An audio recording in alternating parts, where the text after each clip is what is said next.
Hello दोस्तों, जय हिंद।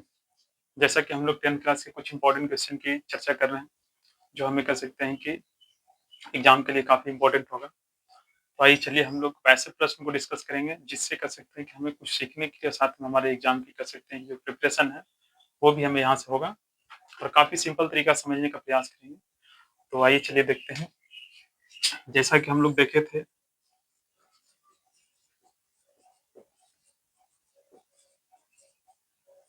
प्रकाश संश्लेषण के लिए आवश्यक घटक या इसी को कारक भी कहा जाता है या कच्चे सामग्री,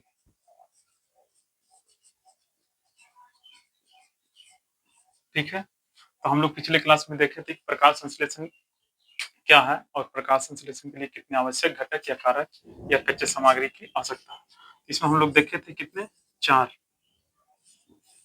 हम लोग देखे थे कि 4 कर सकते हैं कि जो कच्चे सामग्री है उसकी आवश्यकता है और कर सकते हैं कि इसकी सहायता से प्रकाश संश्लेषण की प्रक्रिया किया जाता है।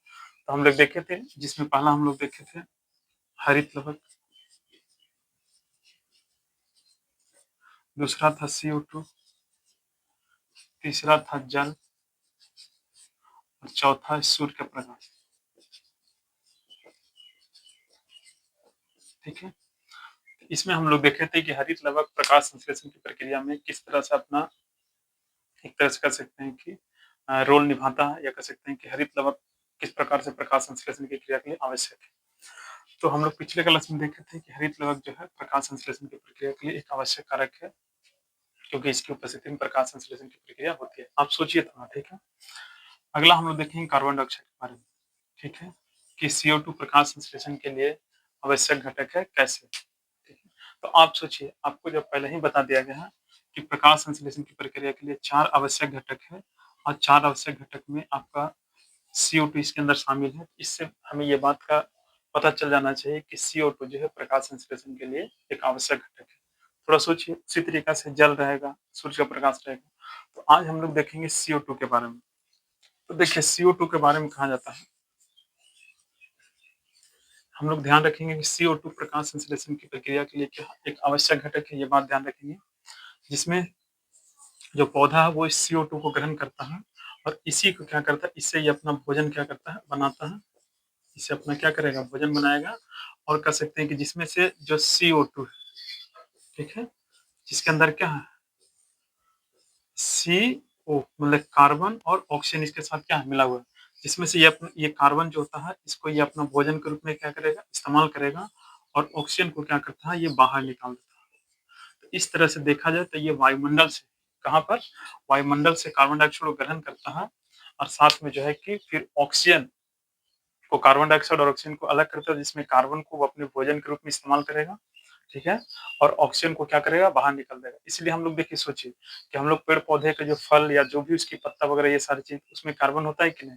तो एक बहुत अच्छा मज़ेदार बात है कि हम लोग जो कार्बन डाइऑक्साइड को उत्सर्जन करते हैं या जो वायुमंडल के अंदर कार्बन डाइऑक्साइड का उत्सर्जन होता है, उसमें पौधा जो है वो क्या करता है, उस कार्बन डाइऑक्साइड को ग्रहण करता है, जिसमें से वो कार्बन को अपना कह सकते हैं कि भोजन के रूप में इस्तेमाल करता है और ऑक्सीजन को वो क्या करता है, बाहर निकाल देता है। तो यहाँ पर ये ध्यान रखेंगे कि पौधा जो है वायुमंडल से क्या करता है, तो कार्बन डाइऑक्साइड को ग्रहण करता है, जिसमें से वो क्या करता है, कार्बन को अपने भोजन के रूप में इस्तेमाल करेगा और जो ऑक्सीजन होगा उसे वो बाहर क्या करता है, उत्सर्जित कर देता है। ये ध्यान रखिएगा। अब आपको यहाँ पर ये भी प्रश्न बनता है कि पौधा जो है वो कार्बन डाइऑक्साइड को कहाँ से ग्रहण करता है, तो वायुमंडल से। कहाँ से ग्रहण करता है, वायुमंडल से। और यहाँ पर जो है कि एक प्रश्न ये भी बनता है कि कार्बन डाइऑक्साइड का भंडार किसे कहते हैं? तो भंडार कहा जाता है वायुमंडल को। ये भी प्रश्न बनता है ऑब्जेक्टिव में कि कार्बन डाइऑक्साइड का भंडार कहाँ, तो वायुमंडल है। वायुमंडल में कार्बन डाइऑक्साइड की मात्रा कितना है, तो 0.03% है, ठीक है? ये ध्यान रखना। उसके साथ ये भी पूछा जाता है कि वायुमंडल में कार्बन डाइऑक्साइड की पूर्ति कैसे होता है, ठीक है?